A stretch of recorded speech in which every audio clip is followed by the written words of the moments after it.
Ok, bueno, muy buenos días entonces. Estamos ya a miércoles 21 de abril, como pasa el mes, la clase de transferencia de calor. Mientras esperamos que ingresen todas las personas del curso que van a asistir hoy día, les quiero mostrar un video corto que lo preparó la GIZ que está en Chile a través del programa 4E, que igual les recomiendo, si son curiosos de cosas que están pasando hoy día en materia energética en Chile y en el mundo, que se hagan visitantes de esta página 4E GIZ. Tiene harta información muy interesante sobre distintos temas: hidrógeno, centrales termoeléctricas, nuevas tecnologías, y en particular este tema de baterías de Carnot, que creo que es un concepto que ustedes tienen que ya, si es que no lo conocen, sería bueno que lo conocieran. Así que mientras, como les digo, mientras esperamos que sigan llegando personas al curso, eh, lo voy a dejar pasando acá. Ya, déjenme dejar aquí listo para poder entrar. Listo, ahí voy a pasar el video. Una central termoeléctrica a carbón funciona mediante la combustión del carbón en una caldera, la cual genera vapor para mover una turbina. Luego, la energía generada se inyecta al sistema eléctrico nacional. Cuando se queman combustibles fósiles, inevitablemente se producen contaminantes que afectan el entorno y contribuyen al cambio climático. Sin embargo, gracias a los avances tecnológicos, actualmente se podrían reconvertir las plantas a carbón a centrales totalmente sostenibles. Esto al utilizar sistemas de almacenamiento de energías renovables que reemplazarían el calor que se obtiene con la quema del carbón. Esta tecnología se denomina baterías de Carnot, que consiste en reemplazar la caldera a carbón por estanques que almacenan un fluido caliente compuesto de sales fundidas. Esas sales pueden ser calentadas con resistencias eléctricas o bombas de calor, utilizando electricidad que, al ser suministrada por fuentes renovables, lo convierten en un sistema sostenible. Posteriormente, el calor contenido en los estanques de sales es utilizado para calentar agua y producir vapor, haciendo girar las turbinas existentes para generar electricidad. La ventaja de la reconversión con baterías de Carnot es que permitiría, en el mismo espacio, mantener las centrales con sus generadores, turbinas, sistemas de control e infraestructura eléctrica, y al mismo tiempo descarbonizando la generación de energía. Esto disminuiría el impacto sobre las comunidades y el empleo, ya que se evita el cierre de las centrales de generación y elimina la contaminación que producen. El gran potencial de Chile para la generación de electricidad en base a energías renovables a precios competitivos podría habilitar la implementación de este tipo de soluciones tecnológicas, entregando al sistema eléctrico y a los usuarios prestaciones similares a las centrales convencionales con generación segura y continua de forma sostenible. La reconversión de plantas térmicas para evitar la generación eléctrica en base a combustibles fósiles podría convertirse en una solución clave para la transición energética de Chile, abriendo nuevas alternativas para la descarbonización de la matriz eléctrica nacional. Bueno, ese era el video que quería compartir con ustedes hoy día, como para empezar la clase. No sé si este tipo de concepto de batería Carnot y reconversión de plantas termoeléctricas lo han visto en algún curso, o estaban al tanto de esta tecnología, o no. ¿Alguien sabe algo de esto? Yo no la conocía, pero en termodinámica ahora, en termodinámica aplicada la vamos a ver ahora. La vamos a ver bien. Ya que bueno, sí, porque es re importante, es un concepto, cómo reutilizar esos espacios que a medida que las centrales a carbón se van cerrando, cómo aprovechar toda la instalación que está ahí. Todavía está funcionando la turbina, la conexión con el sistema eléctrico, la caldera sigue estando ahí. Sí, lo ideal sería calentar esa agua con otros métodos que no sean quemando combustibles fósiles. Entonces es un concepto bien importante. De hecho, la semana pasada, sí, el jueves pasado, en la Comisión de Energía donde yo participo del Colegio de Ingenieros, tuvimos como invitado al presidente del Comité del Coordinador Eléctrico Nacional, y el tema que estuvo planteando justamente fue este tema este asunto del cierre de las plantas termoeléctricas, pero usar esa infraestructura con baterías de Carnot. Se está hablando mucho. Incluso la persona de la GIZ, que está a cargo de estos videos y toda esta iniciativa, es un ingeniero mecánico de la Universidad Técnica Federico Santa María.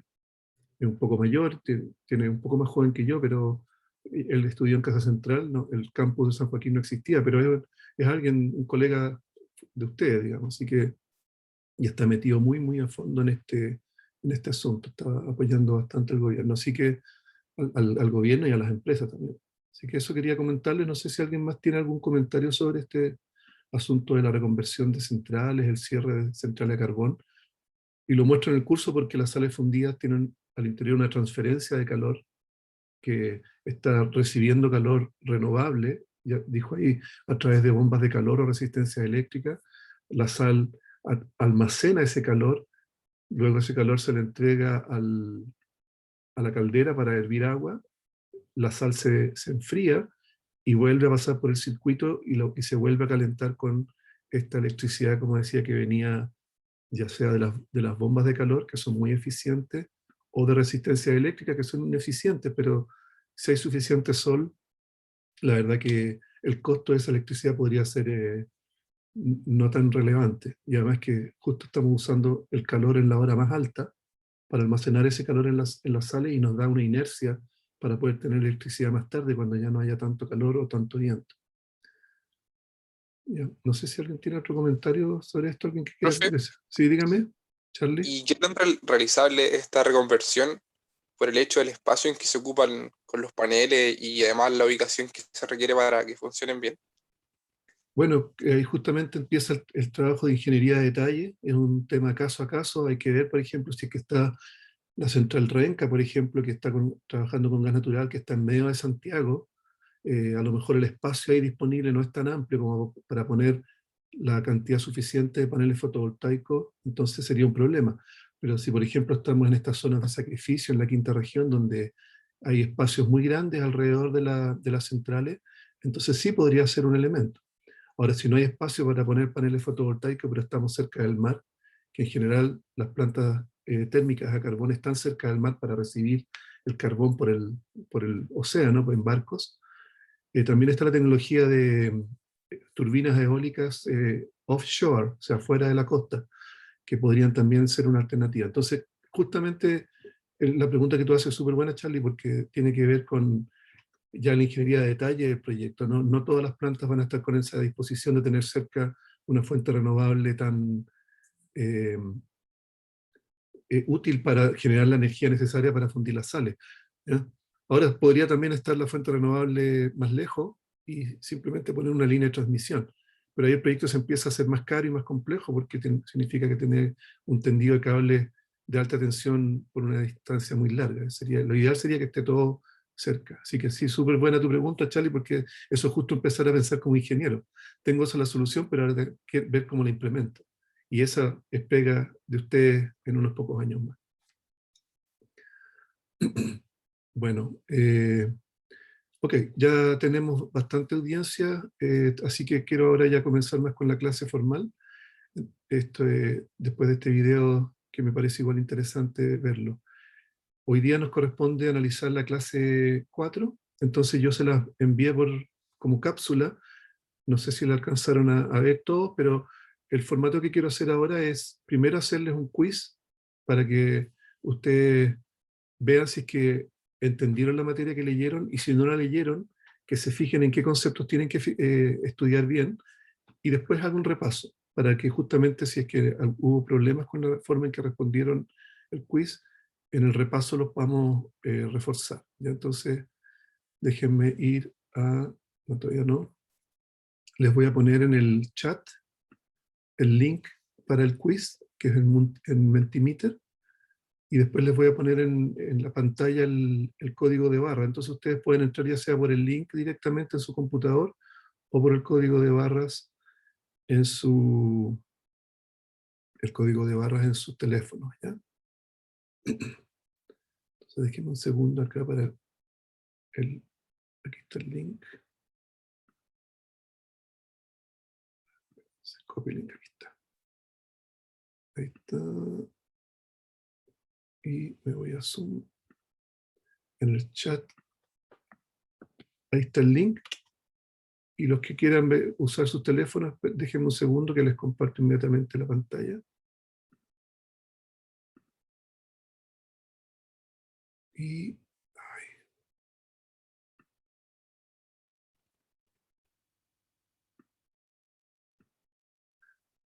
ahí está el código de barra. Entonces pueden usar cualquiera de los dos métodos. El link del chat. Para la persona que acaba de entrar, vamos a hacer una encuesta. Hay un link en el chat que si entraste recién no lo vas a alcanzar a ver, pero puedes usar tu lector de código de barras del teléfono para mirar, para entrar. Voy a volver a poner el código de barras en el chat para los que llegaron más tarde. Ahí está, listo. Entonces ahora nos vamos a hay gente que ya entró ya, ahí está, listo. La resolución del problema de conducción en cilindros y esferas considera que la temperatura, esto es con respuesta múltiple, pueden responder más de una, que tiene la temperatura de la superficie interna y externa tiene que ser constante, tiene que haber generación interna de calor, se considera que la conductividad térmica es constante y que la conducción de calor es bidimensional. Entonces estos son estos los criterios que se utilizan en el libro entonces para poder llegar al análisis de conducción de calor en cilindros y esferas. Y sigue entrando gente. Ahí está. Listo, hay 27 respuestas ya de ustedes que son 34. Veamos entonces qué respuestas correctas son las que... Aquí voy a poner las respuestas. Están bastante bien. Las respuestas correctas son justamente la A y la C, la 1 y la 3. Se tiene que considerar que la temperatura de las superficies al interior y al exterior del cilindro o de la esfera hueca son constantes. Se considera que la generación interna de calor al interior del material de la esfera o del cilindro es cero, ¿ya? Para poder simplificar la ecuación diferencial y resolverla de mejor manera. Entonces, la 2 es falsa. La conductividad térmica del material que conforma el cilindro o la esfera también tiene que ser constante, si no, no la puedo sacar fuera de la ecuación diferencial y sería mucho más compleja su resolución. Por lo tanto, se asume constante. Y la conducción de calor solamente es en función del radio, ya sea en el cilindro o en la esfera, por lo tanto es unidimensional. En el caso de la esfera es más fácil entenderlo porque todo el calor sale radialmente desde el centro de la esfera hacia afuera, pero en el caso del cilindro no tengo pérdida de calor por los lados del cilindro, solamente va saliendo perpendicular a la superficie del cilindro, ¿ya? Así que eso entonces son las respuestas correctas. Vamos a la segunda pregunta. La resistencia térmica de una esfera hueca es proporcional a la resistencia térmica de la esfera hueca, a la diferencia de temperaturas entre las superficies de la superficie externa e interna de la esfera, el espesor de la sección sólida de la esfera, o al producto de los radios internos y externos. ¿Ya? Entonces tengo una esfera hueca que tiene un radio R1 en su interior y R2 en su exterior, temperatura 1 en su interior, temperatura 2 en su superficie exterior. Entonces yo quiero saber si la resistencia térmica es proporcional a cuál de todo esto que está acá. Ya van 10, 12 personas. Están un poco más lentos acá. Aquí hay que acordarse de la ecuación, pero también ustedes conceptualmente podrían sacarla, si es que no se acuerdan exactamente cómo es la ecuación de la resistencia. Ya van 24, ustedes son 34 todavía. Ya, voy a entonces marcar la respuesta correcta. Es la del medio. Es directamente proporcional al espesor de la sección sólida de la esfera, es decir, a R2 menos R1. La pregunta que no es correcta y que, por favor, no se equivoquen, justamente la resistencia está basada solamente en características geométricas y físicas del material y no la diferencia de temperatura. De hecho, la diferencia de temperatura es lo que se divide por la resistencia, que no depende de las temperaturas, para obtener el flujo de calor. Entonces, esta conceptualmente no es correcta, así que las personas que se fueron por la A tienen que reconsiderar esto. Y la 3 es un poco una trampa porque tenemos resistencia térmica de cilindros y de esferas. En el caso del cilindro sí tengo un producto, pero en el caso de la esfera no tengo un producto, así que en realidad para la esfera la C es incorrecta. Ahí lo podemos recordar cuando hagamos el repaso. Entonces la respuesta correcta es la diferencia entre el radio 2 menos el radio 1. Pasemos a la tercera. Ahora, de nuevo, la resistencia térmica de un cilindro hueco, que está compuesto por dos capas, es decir, está el cilindro y una capa externa. ¿Cómo yo puedo generar esa resistencia térmica entonces? Son dos resistencias de convección y una de conducción, una de convección y dos de conducción, o dos de convección y dos de conducción. Es un cilindro hueco compuesto por dos capas que tiene un fluido al interior y tiene un fluido al exterior.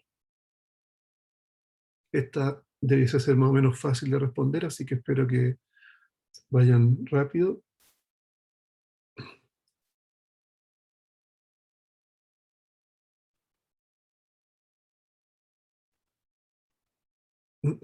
Bueno, veo que está bastante bien ahí, aunque de todas maneras hay un poco de discrepancia con alguna. Aquí la respuesta correcta en este caso, perdón. Ahí está. Es la última. Cuando tenemos el cilindro hueco que está compuesto por dos capas, tengo convección al interior y convección al exterior, por lo tanto son dos resistencias de convección, y además tengo una resistencia de conducción en el material 1 y otra resistencia de conducción en el material 2. Por lo tanto son 2 y 2. ¿Ya? No son dos de convección y una conducción, porque como el material son dos capas, cada capa tiene una conductividad distinta. Por lo tanto, tengo que separar la conducción en dos ecuaciones, cada una con su conductividad, con su espesor, con su conductividad y con su espesor. ¿Ya? Así que esa es la respuesta correcta acá. La primera no es correcta porque tienen que separar la conducción en dos. ¿Ya? Vamos a la otra pregunta. Para saber el flujo de calor a través de una esfera hueca se requiere saber, esta es de respuesta múltiple, pueden responder una, dos o tres con respuestas correctas. ¿Qué necesito saber? Las temperaturas de los promedios de los fluidos adentro y afuera, las temperaturas de la superficie en la superficie interna de la esfera y la superficie externa de la esfera, o la temperatura del promedio del fluido al interior y la temperatura de la superficie interna. Es respuesta múltiple. ¿Qué necesito saber para determinar el flujo de calor? Las diferencias extremas de temperaturas, que es la diferencia solamente de las superficies de la parte sólida de la esfera, o el fluido al interior y la temperatura de la superficie interna de la esfera. ¿Ya? Casi todos están respondiendo la A y la B. Vamos a ver la respuesta correcta acá.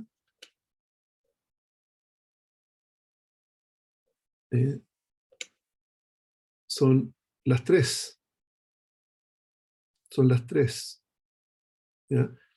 Con cualquier delta T que yo tenga, ya sea el delta T extremo, el delta T a través de las dos paredes, o el delta T entre el fluido interno y la superficie con la cual se está tocando, cualquiera de los tres me serviría para poder encontrar el flujo de calor. ¿Ya? Así que la persona que respondió aquí 1, esta persona tímidamente está correcta esta respuesta, y debiesen haber habido 3 votaciones de 28 acá. ¿Ya? Cualquiera de los 3 casos. ¿Mm? Y sigamos, creo que me queda una o dos. Pasemos a radio crítico y al concepto de aislante. Al agregar una capa de aislante en una superficie plana, el flujo de calor. Aquí es una sola respuesta correcta. Siempre disminuye el flujo de calor, siempre aumenta o se mantiene constante. Una capa plana, siempre disminuye el flujo de calor. Si yo lo pongo una capa de aislante, siempre aumenta o se mantiene constante. Aquí estamos ya con 23 votos. 26. Respuesta correcta, entonces. Siempre disminuye. Cualquiera sea el espesor de la capa aislante en una capa plana, yo voy a poner más resistencia al flujo de calor, por lo tanto, entonces, el flujo de calor siempre va a disminuir. Siempre es bueno poner una capa de aislante cuando la pared, la superficie es plana. ¿Ya? ¿Qué ocurre cuando ahora me paso a un cilindro? La misma pregunta. Al agregar una capa aislante, pero en una superficie cilíndrica, el flujo de calor siempre aumenta, siempre disminuye, o depende del espesor del aislante. Aquí se fueron de cabeza varios a la C, que de hecho es justamente la razón de por qué definimos el radio crítico del aislante. Si ponemos aislante en una capa cilíndrica, va a ocurrir algo que no pasa en la capa plana, que estamos aumentando la superficie de transferencia. ¿Ya? Entonces, al aumentar la superficie de transferencia, si es que el radio es menor que el radio crítico, entonces vamos a empezar a aumentar la transferencia de calor. Por lo tanto, la respuesta correcta, muy bien, todos la tienen bien acá, excepto 3 personas que no respondieron, o 2 personas que no respondieron. Así que está muy bien, y creo que, así me falta esta nomás, esta es la última. El radio crítico de aislamiento para un cilindro es el R sub 2 partido por el coeficiente de convección, la conductividad partido por la convección, o la convección partido por la conductividad.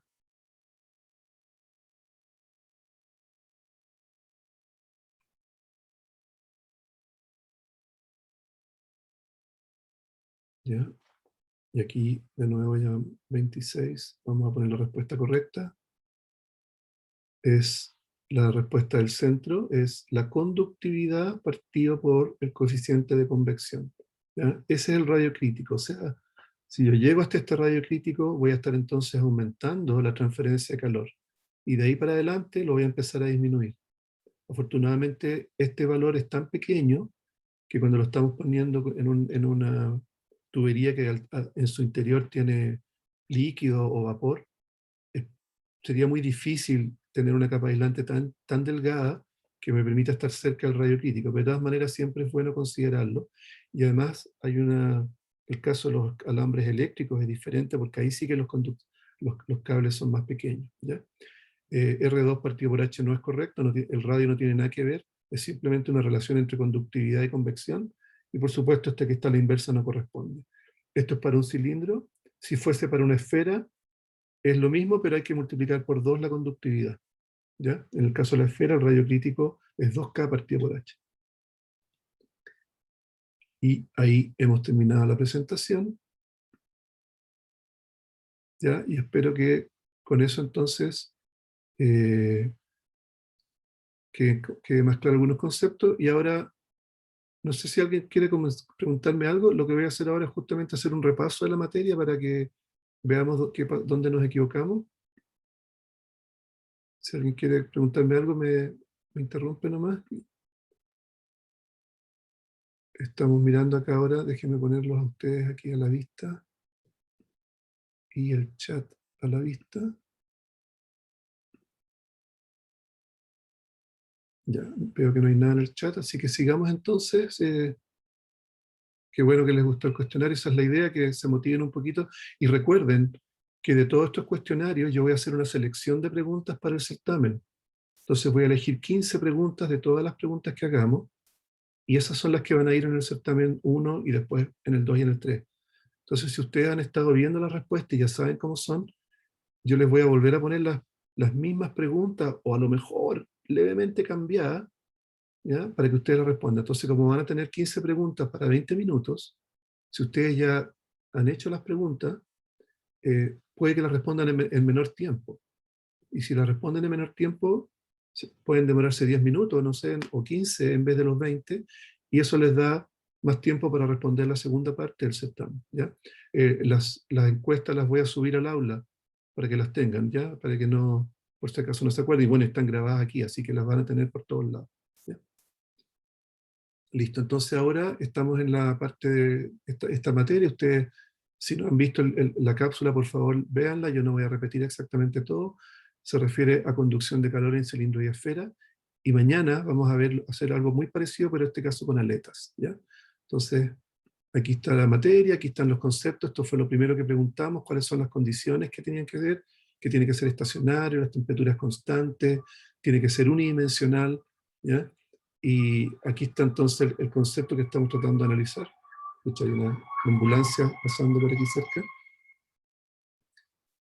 ¿Ya? Y queremos entonces entender cómo se comporta el flujo de calor a través de este cilindro que tiene, en este caso, una capa. ¿Ya? Aquí están las mismas cosas que dijimos antes: conductividad constante, las temperaturas se mantienen constantes, T sub 1 y T sub 2, no hay generación de calor y es unidimensional. O sea, esta era la pregunta 1 del quiz, ¿ya? Se incorpora entonces la ecuación de Fourier, que ustedes ya se la tienen que saber completamente de memoria. Se realiza esa integración, y así, igual como lo hicimos antes para el caso de la pared plana, aquí obtenemos una expresión de cuánto es el flujo de calor por conducción a través del cilindro, donde aparecen estos términos que están acá. Se reagrupan este logaritmo de R2 partido por R1 dividido por 2pi LK, y eso entonces me entrega lo que es la resistencia del cilindro. ¿Ya? Entonces en este caso ustedes ven que la resistencia del cilindro es esta R2 partido por R1 partido por 2pi LK, ¿ya? Y es la resistencia del cilindro por el número que yo uso para dividirlo por la diferencia de temperatura, y eso me da el flujo de calor. Entonces, en la pregunta que yo hacía de qué depende la resistencia del cilindro o de la esfera, no tiene nada que ver con la diferencia de temperatura. Es justamente para independizarlo de la diferencia de temperatura y así tener un solo número que rápidamente me permite obtener el flujo de calor. Entonces, ese era el objetivo de esa pregunta, que no relacionen la resistencia con la diferencia de temperatura en ningún caso. Siempre tiene que ver algo con los radios, pero no con la diferencia de temperatura. En el caso de la esfera, la resistencia tiene este valor. Recuerden que antes era el logaritmo de R2 partido por R1 en el cilindro, ahora es R2 menos R1. Y por eso que en el caso de la esfera, la resistencia es directamente proporcional al espesor, porque es R2 menos R1. Este es el espesor de la esfera. Cosa que no era válida en el cilindro. El cilindro no es proporcional al espesor, es proporcional al logaritmo natural de R2 partido por R1, que es más complejo, ¿ya?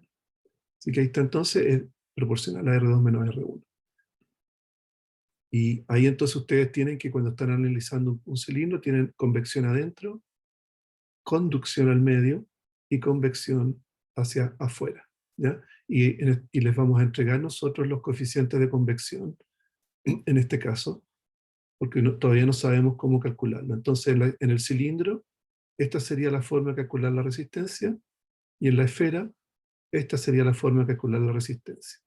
Área por coeficiente de convección, área de la esfera por coeficiente de convección, y los dos valores que ya hemos visto, que en la clase les puse el paréntesis que falta aquí.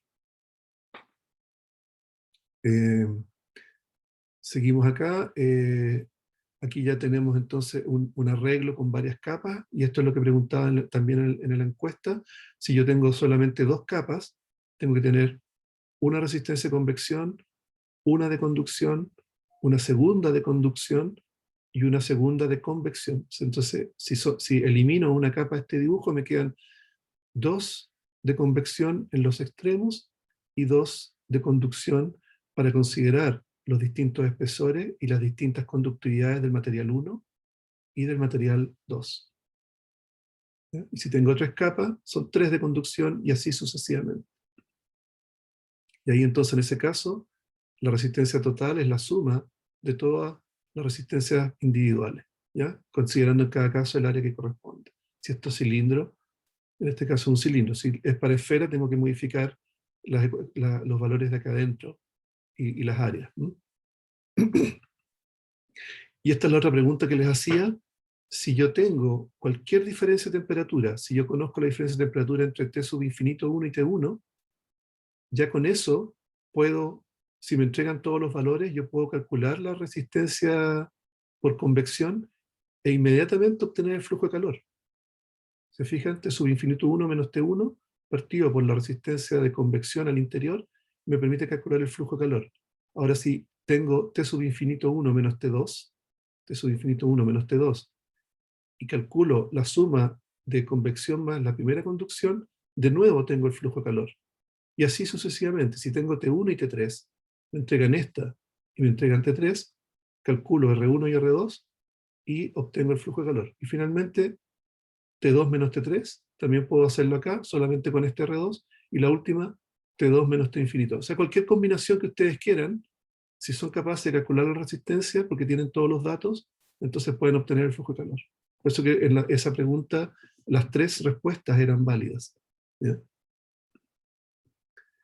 Y acá viene, bueno, todo el tema de capas múltiples, entonces ustedes el flujo de calor lo pueden calcular, como dije aquí, con cualquiera de las combinaciones de temperaturas, solamente tienen que tener la resistencia. En este caso es entre la temperatura interna y T2, o entre la temperatura de T2 y la temperatura externa. O sea, lo pueden hacer por los dos lados, desde adentro del cilindro hacia la segunda capa, o desde la interfase de la segunda capa hacia el fluido de afuera.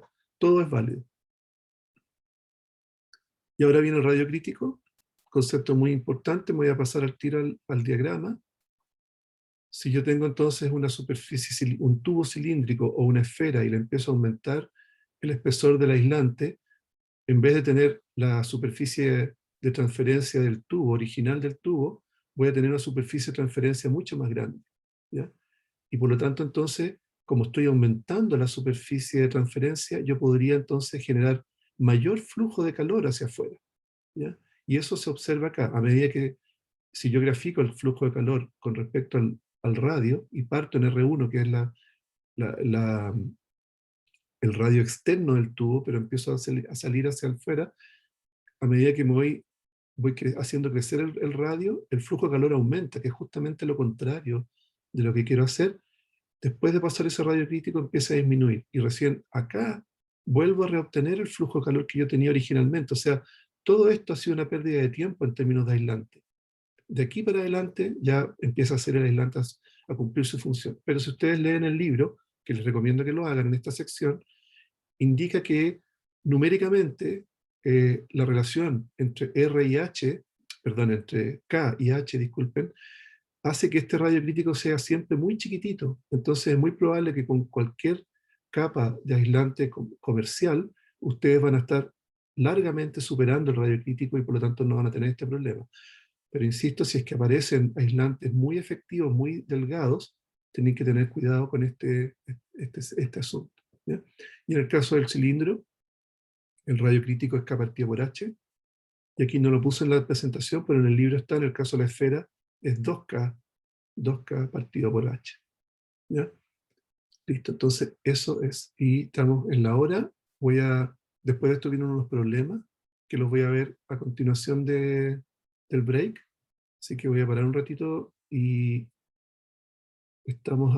debería haber parado a las 8:45, son las 8:50. Veámonos a las 9, por favor. ¿Ya? Y ahí me quedan como 10 minutos más de clase nomás, para que sepa. Entonces, voy a pausar la grabación, voy a apagar un ratito, unos 10 minutos de break, nos vemos de nuevo a las 9. Lo voy a dejar en el chat para que se acuerden. Listo, nos vemos un rato más. Bueno, estamos de regreso entonces, ya son las 9, tuvimos el pequeño receso de 10 minutos, y ahora me gustaría continuar con la parte de los ejercicios que les quiero mostrar.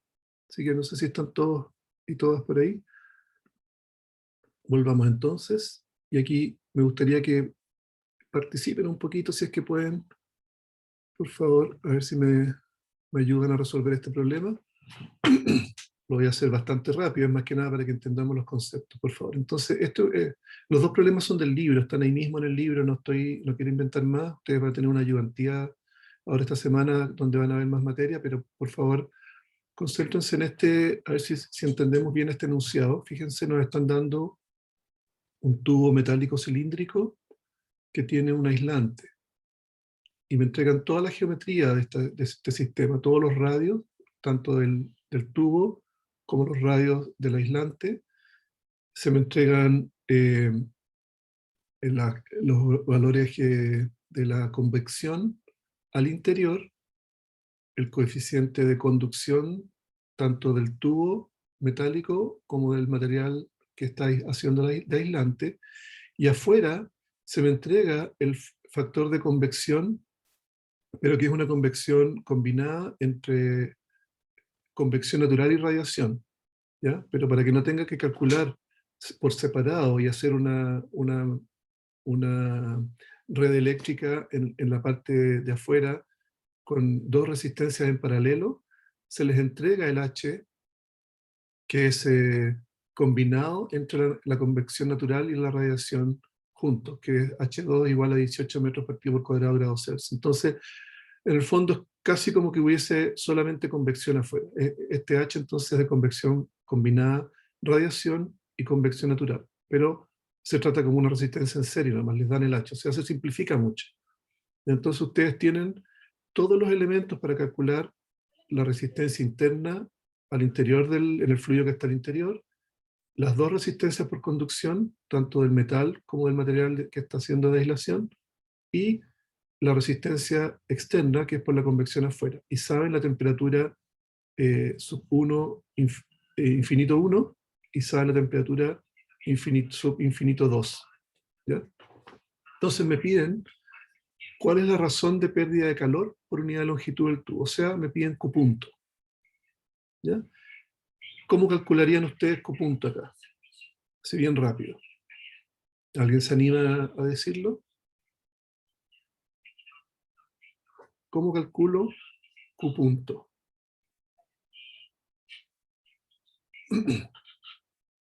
Por favor, alguien que se anime, si no voy a preguntarle por nombre.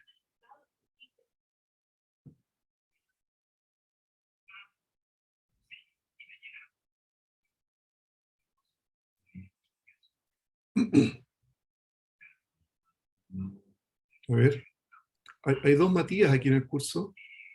Matías Álvarez, Matías Peña. ¿Alguno de los dos? Matías Álvarez o Matías Peña. ¿Están ahí o no?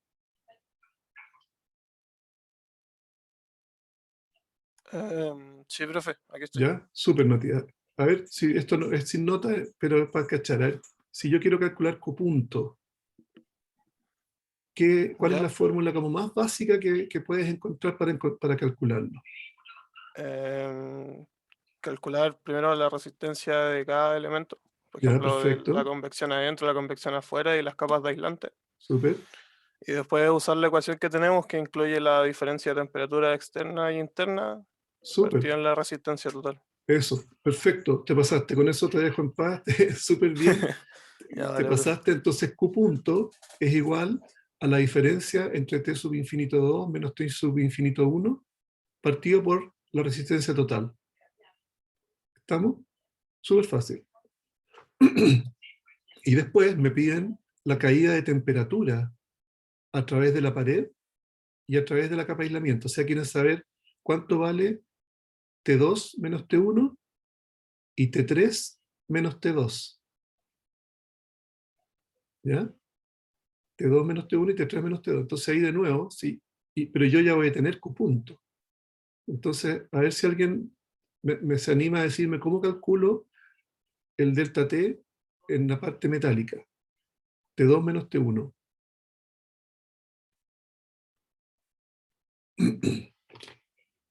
Hay dos Tomás en el curso, Tomás Montt, Tomás Muñoz. Uno de los dos que saque la cara por los Tomases.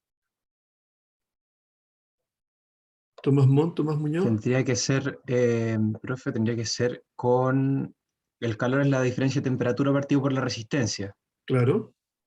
¿Y entonces, cuál resistencia? Podríamos, la de la capa aislante o la de la capa cilíndrica. Claro, o sea, sería entonces Q punto, que ya lo conozco, es igual a la diferencia de temperatura que estoy buscando, que es T2 menos T1, partido por R1 nomás. ¿Sí? ¿Eso? Sí, eso. Súper, bien. Y gracias, también te pasaste, gracias.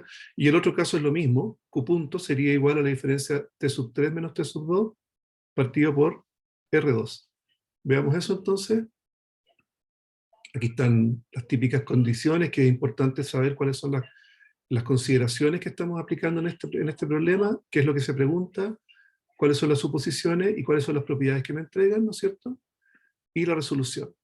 Aquí rápidamente no me voy a poner a calcular los 4 R, pero ustedes tienen las fórmulas para calcular en un caso cilíndrico cuánto vale la convección, que es 1 partido por el área interna por el H interno, y el otro de afuera es 1 partido por el área externa por el H externo, que es una mezcla entre convección natural y radiación, pero a ustedes les da lo mismo, eso para ustedes es simplemente un H.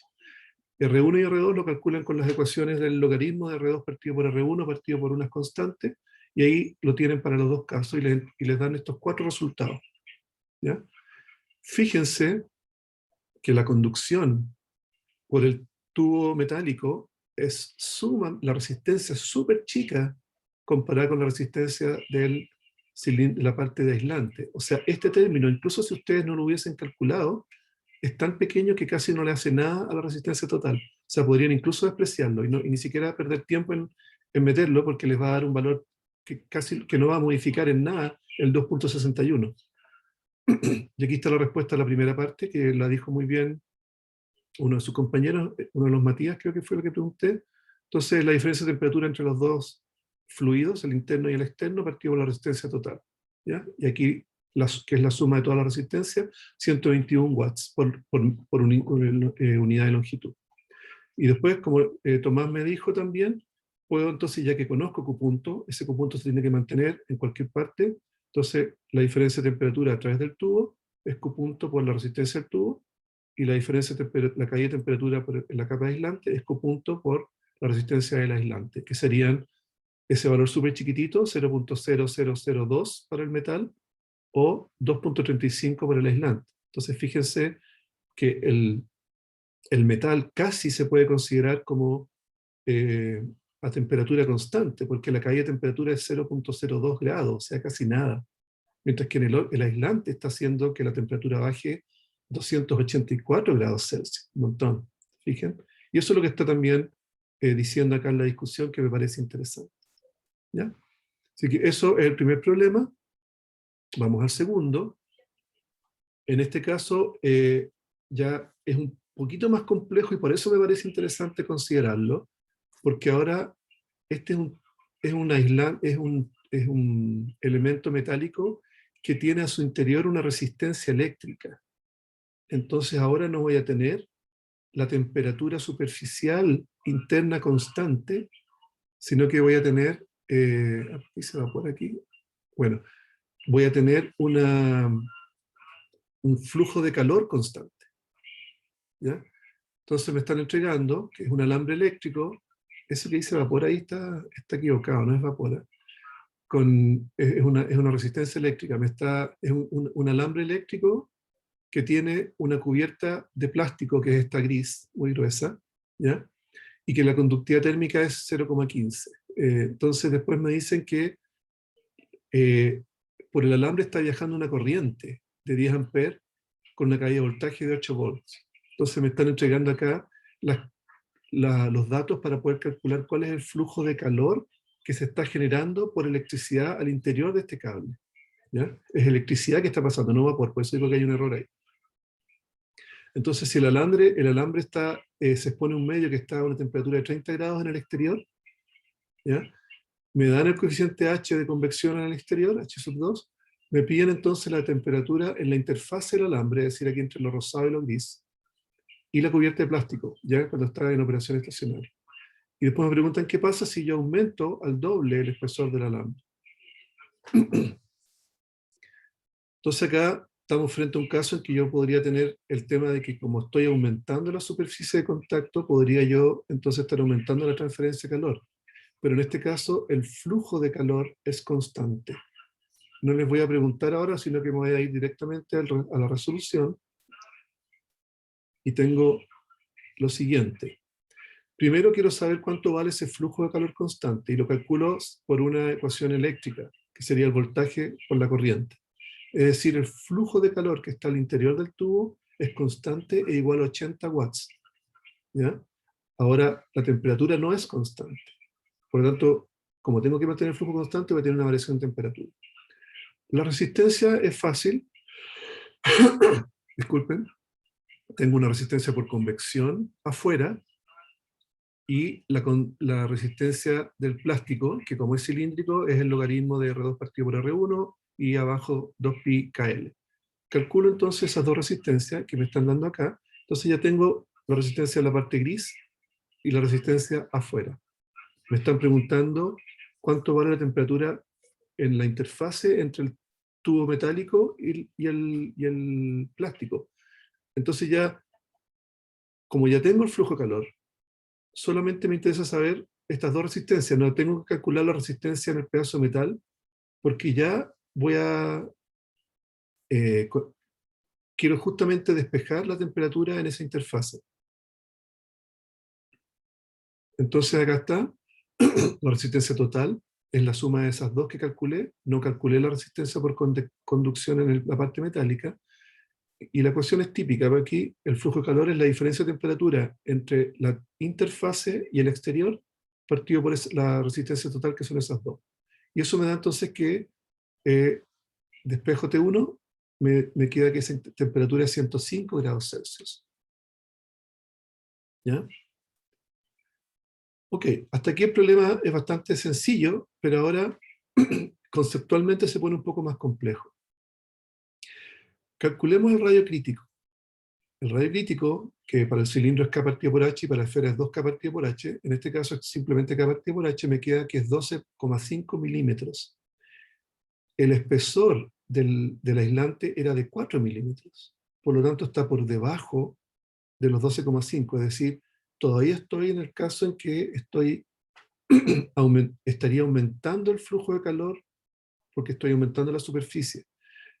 Pero como en este caso lo que yo tengo es que el flujo de calor es constante, entonces la temperatura es la que va a variar. Y a medida que yo voy aumentando el espesor de mi aislante, aún por debajo del radio crítico, la temperatura va a ir disminuyendo. Es decir, en los 4 milímetros va a ser 105. Aquí es lo que dice. A ver, de 4 milímetros, pensé, ¿cuánto era el espesor? Disculpe. El enunciado era... Tenía los 4 milímetros metidos en la cabeza. Perdón, es de 3 milímetros. 3 milímetros, disculpe. En 3 milímetros, la temperatura en la interfase es 105. Si yo lo aumento a 4, me baja la temperatura de interfase a 90,6. Si lo dejo en 12,5, la temperatura de interfase me baja a 83.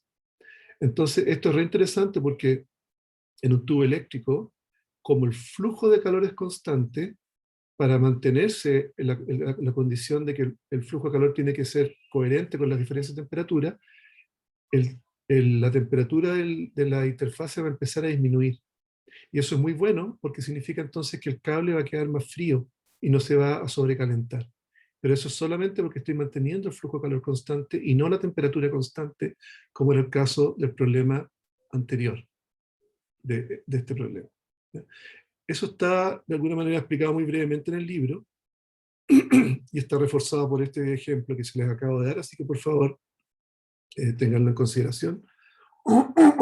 La mayor cantidad de los casos en realidad va a ser con temperaturas superficiales constantes y no con flujos de calor constante, pero para que lo tengan en consideración ahora. Y de ahí entonces termina esto y acabamos de ver el caso de conducción de calor en cilindros y esferas, y la clase de mañana, disculpe, es con aletas, ¿ya? Dejo de compartir un ratito. No sé si alguien me quiere preguntar algo con lo que acabo de decir.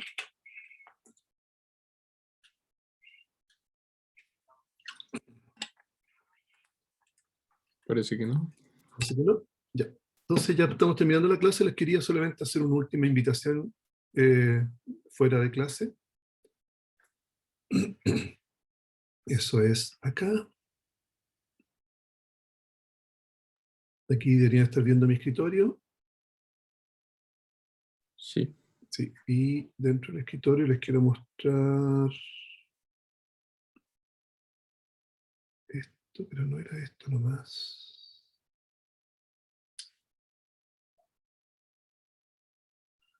Aquí está. Aquí está. Esto. Ahí están viendo una pantalla con el logo de la universidad. Sí, profe. Ya, listo.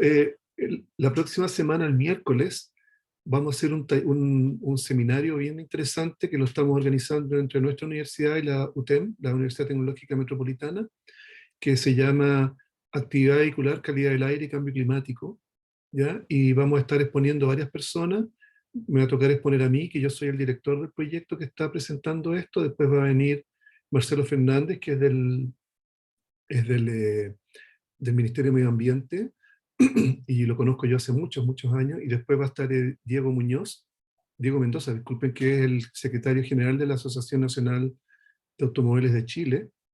Y, disculpen, quiero mostrarles algo y no, se me pierde tanta pantalla que tengo. Y acá está. Ahí están viendo entonces el afiche con las caras de la gente. Este miércoles entonces estamos organizando esto. Despertó tanto interés este proyecto que se quiso unir la ministra de Medio Ambiente, el rector y el presidente de la ANAC, porque Diego Mendoza es el secretario general, pero él es el presidente. Entonces, los tres ya nos mandaron por pregrabados sus saludos. Entonces va a ser iniciado por la ministra Smith, después, como les digo, el Darcy Fuenzalía, y después Roberto Maristani, que es de la ANAC. Y después de eso va a estar moderando una profesora de IQA, que es la profesora María Paz Domingo, que es parte del proyecto, y vamos a exponer, me va a tocar exponer a mí primero cuál es la relación entre actividad vehicular, cambio climático y medio ambiente, y después Marcelo Fernández y Diego van a hablar sobre la norma Euro 6 para los nuevos vehículos que se acaba de implementar el año pasado, hace muy poco. Entonces van a indicar qué significa esta norma Euro 6, por qué es buena para Chile, cómo podemos detener el fenómeno Dieselgate, que no se venga para Chile, desde el punto de vista del sector público, que es el Ministerio de Medio Ambiente, y desde el sector privado, que la ANAC es la asociación que representa a los más de 60 marcas de autos, camiones y buses que existen hoy día en Chile. Entonces vamos a tener esa discusión, dura de las 9 a las 10:40. Si es que no tuviesen clase y quisieran participar, les puedo yo mandar el link aquí por el chat. Déjenme ponerlo en el chat. Ahí está el link de esta página, donde ustedes podrían registrarse para asistir al evento, es gratuito. ¿Ya? Así que voy a estar en eso la próxima semana, después justamente de esta clase. Ya, pues son las 9:20. Profesor, sí, disculpe. Dígame. Estas presentaciones no son grabadas de ninguna forma. Sí, todo queda grabado y después lo puedo compartir sin ningún problema, claro que sí. Sí, sí. Así que si no pueden por clases o algo, yo después, si me recuerda, no sé quién preguntó, y yo encantado se los hago llegar, ¿ya? Ya, profe, muchas gracias. Listo. Eso sería lo que tengo preparado para hoy día. Todavía nos quedan, bueno, ya me pasé los 35 minutos, pero como les dije, igual hablé de otras cosas. ¿Nadie quiere hacer otra consulta si no damos por terminada la clase? Yo, profe, Dígame, pero Tomás. como con estos quizzes de la entrada, ¿Sí? son sin nota, ¿cierto? O sea, si uno falta o algo, no... Sin nota.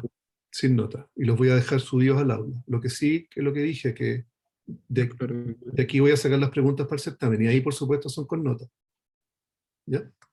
Sí. No, estos quiz son sin nota, son anónimos. Yo no sé quién responde y quién no responde. ¿Ya? Ya. Esa era mi duda. Súper, Tomás, gracias. ¿Listo entonces? Pues parece que estamos ok.